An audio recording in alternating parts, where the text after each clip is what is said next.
Hello, my lovelies, and welcome to episode 80 of the Prosperous Yogini podcast. If you're watching on YouTube, you're like, Amy's wearing a hat.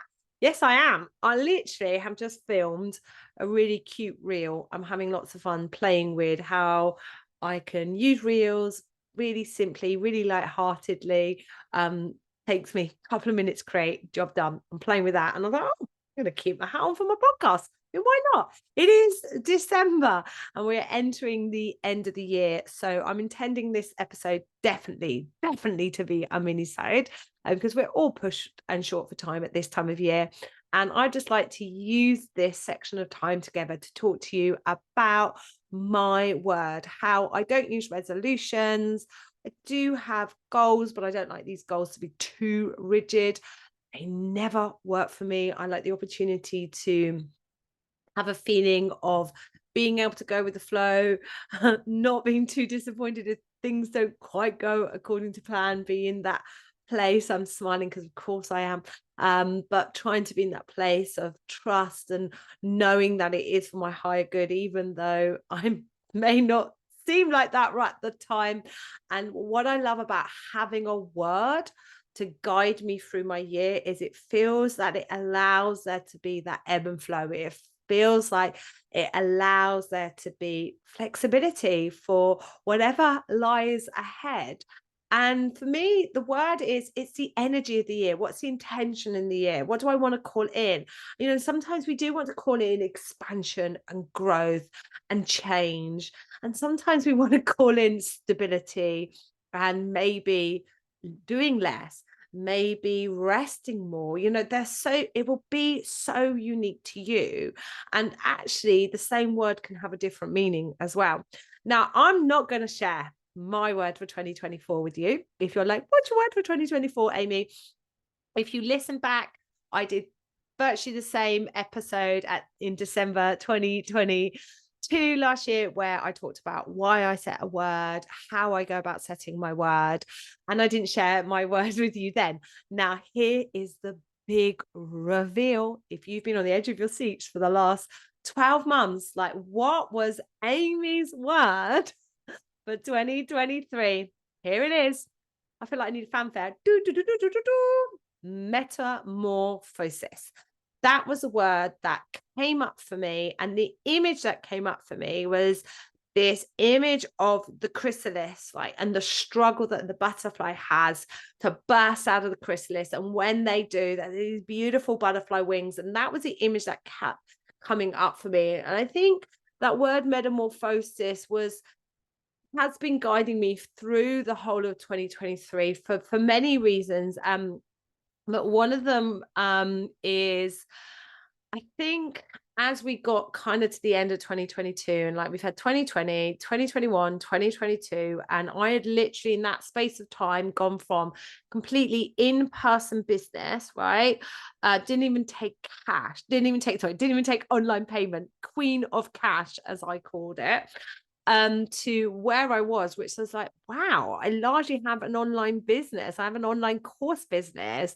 I have email automations and funnels, and I'm an online course creator. I mean, what is this? I had to talk about tech stack, and I advise people on their tech stacks, and I'm like, who is this person? I think, and I felt like I needed that transition now to step from the me that was pre-COVID to where I am now. And I'm purposely not using the new, because I don't think it's like there's the old and there's the new. We're on our path of evolution. Like, I'm going to let you just know there isn't an end game. And I think when I set the word at start of 2023 of metamorphosis, I envisaged that this would lead me to this point of the year, and I would be like, I'm there, I've made it.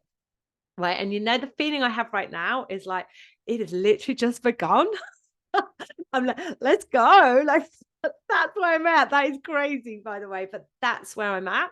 So I think the word metamorphosis helped me to come to terms with and to take action on the fact that there were going to be some difficult decisions in 2023.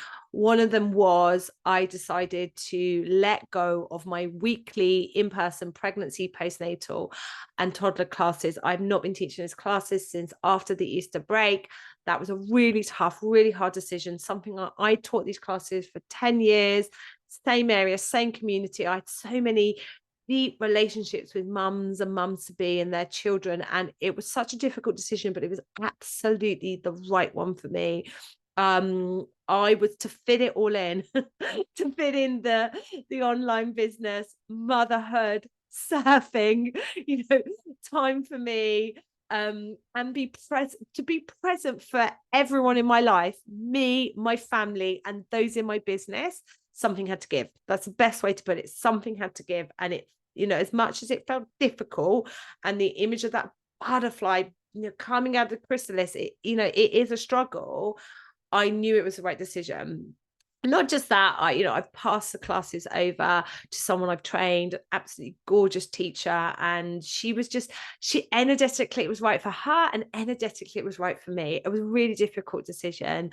And the other things I knew were happening this year, like my son has transitioned from secondary school. He's absolutely loved it, thriving, no problem. All the stuff that I was worried about, the bus, the dinner queue, are the things he loved. But for me, like, it has been difficult. I won't lie. Like, I know we've got children, we all go through this, but he's my firstborn. I'm an ex-school teacher. He's an mid-July born boy. He was the youngest boy in his class. It's all of these things. Like, he's absolutely fine. These are all things I've made up just because, that it is an absolute joy to see your child transition from child into young man, into adulthood. I do mourn. I mourn my baby, my toddler with curly hair, like all of that, all of that stuff. That, motherhood is just like this complete, like, contrast all the time with, like, joy that they're growing up, joy that they're getting more independent, joy that they're sleeping, and then that, but where's my baby? So that's been a massive transition for me, and I knew I had to create space for that. And then unplanned, my husband got offered a really, really good job. But it was full time. He had been working part time. He'd been sharing the school runs, and absolutely, I wanted to support him in getting this job and support him in taking this job. So I'm like, right, well, I'm full time school run mum now. It made it easier now that my son's at secondary school. But that's another thing. I've got my hours of work are largely school hours, and then if I need to do them out those school hours, well, then I know it's in the evening, and I don't want to be working in the evenings that much, and I don't want to be working at weekends unless I want to. And so, sometimes I will work in the evenings, and sometimes I will work at weekends, but it's because I'm choosing to. Mainly in the winter, particularly if the surf's good. In the week, I'm like, I'm going to do this now while it's dark. Can't surf in the dark. You can reply to emails in the dark. You can't surf in the dark, but to have that choice, to have that freedom, that was what I really wanted to call in, not to be like, actually, to do everything I've got to do to show up for everyone that I want to show up for. I've got to work like this, and I will talk more about this. Actually, we've got a fantastic podcast coming up next week with a yoga teacher who won in my mentorship program. Please, don't listen to her story because she's in my mentorship program, but do more listen to her story because she will just resonate with so many of you. It's an incredibly powerful podcast that we've got coming up, but about perimenopause or menopausal stages of life. And I haven't really talked about this much. Very, very personal, you don't have to share everything, but I have also in the last 6 months started to take HRT. I am 45, and it felt again the right time for me. I have to say I feel really good. The HRT, that I'm very lucky. I'm low dose. It's making a huge difference. I'm back at the gym. I feel like I've got more energy. I'm sleeping better. But I've also been conscious part of this transition that my body is transitioning from fertile to not fertile. My fertility system is reaching the end of its life. That's a transition, and I have to create space for that. And I think all of that has tapped into that word of metamorphosis and allowed me to make changes that feel really scary, to let things go that were so attached and defined to me. And if I bring it right to where we are now, what the thing that surprised me the most is this word. Even though my new word has come in, I'll finish about how we find our new word in a moment. But as we've reached the end of this year, this word has continued to resonate. And something that's really come up for me recently has been just like this reminder that I'm not just a yoga teacher, that here I am, age 45. At the age of 21, I trained to be a music teacher, went into secondary music education, and did that until the age of 33. In that time frame, I worked as a head of department, a head of faculty. I did concerts, I did musicals, I put on events, performances in our local theatre. I also, in my late 20s, took the role of PGCE music subject lead in Cornwall. The course didn't exist. I set it up. I created this course. And I was like, I feel like I've reawoken, and this has been part of the metamorphosis, reawoken to all of this diverse skill set that I've got. And like, so I've also been a yoga teacher for the last 14 years. I've been self-employed for 11 years. Like, I've just got, so much to give the world. And one of the things that really has led me to create the mentorship program was I really want to help women who largely happen to be yoga teachers share their gifts with the world with ease, with joy, navigate these like self-limiting beliefs that we seem to be so heavily layered and programmed with, just to break free of them, because the world needs us to break free of them, share their gifts with the world, help people make money. And something, I mean, because some of you tell me like, I love your podcast, I'm not a yoga teacher, and like there's been a few other little things that keeps coming up for me as part of, like, I think metamorphosis is, yeah, you can continue to help yoga teachers. Yes, your training courses are excellent. This is another thing that for me, just comments and things recently. In a minute, my mic is being a pain. My husband, oh, I'm back in. My husband will tell me off. Yeah, realizing that, my training courses in an industry that is completely unregulated, like my training courses are really, really good. And I think I need to just, part of the metamorphosis and these beautiful butterfly wings expanding is just step into my power a bit more and talk about my wonderful training courses and the high standard and high quality that they are, and be proud of that. And also step back and think about my diverse skill set that I have and how I can help you, and how maybe you don't just have to be a yoga teacher. That's where I am at the end of 2023. Woo. So how did I call in the word for 2024, just to finish, because I do want this podcast to be a mini-sode. Please go back, listen to last week's episode where I was talking about nervous system regulation, nervous system reset, getting quiet, getting still, and tapping into the voice that says this. Because your word will be this. Whatever that word is, that's going to be your word. It came to me, my word, if you're interested, for 2024. In the shower. I mean, I talked last week about my ensuite. My ensuite shower is a portal. Oh my God. I'm definitely really close to Christmas, but let's go with it. My ensuite shower is a portal to the universe. I can step into my ensuite shower and tap directly to source. But the word came up and I was like, oh, okay. I didn't immediately jump on it and go, this is the word.